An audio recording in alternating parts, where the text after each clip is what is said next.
Laser tag arena.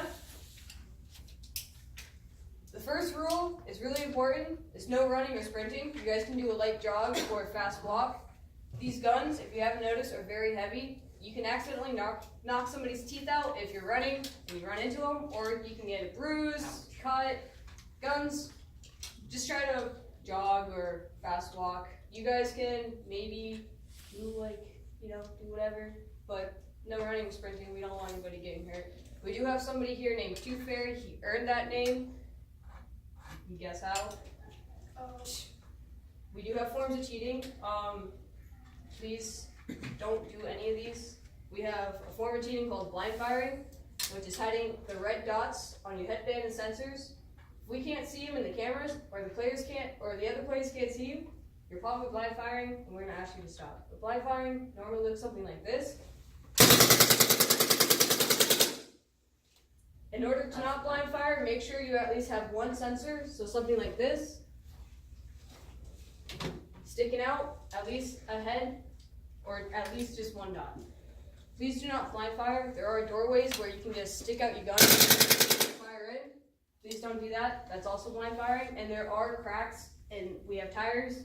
Please do not stick your gun in between the tire cracks and fire. That is blind firing. Talking while you're dead. Dead men tell no tales. If you're dead, you'll know. You'll be bright red, and you won't stop beeping for a few seconds. Okay? So, if you're talking while you're dead, it is not just to say, like, dead man walking. We're going to ask you to stop, and if you don't stop, well, we do have timeouts where you will sit out for 30 seconds. If you still don't, we're going to ask you to leave, because that's not fun to other players when they're trying to get all these kills, and next thing you know, they kill somebody, and they're like, "Okay, Jimmy, go over there!" Okay? We don't want that. We kind of just want people to have fun.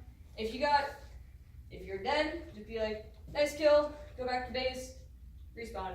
You can get him back. It's awesome getting them back. No laying down, sitting, sliding, or diving. The vests themselves are very durable. The sensors are not. If you break a sensor, we're going to ask you to fix them, and there are a lot to fix. Each sensor is probably over $100. In total, the vests themselves are over $800. So if you break a sensor, we're going to ask you to pay for it.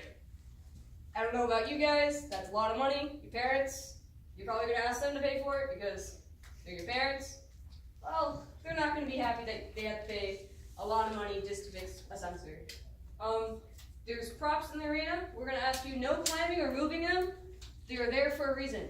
Your only reason to be using them is to keep cover. Please do not try moving anything in the arena. That's just so you guys can take cover and find sweet spots and go down, okay?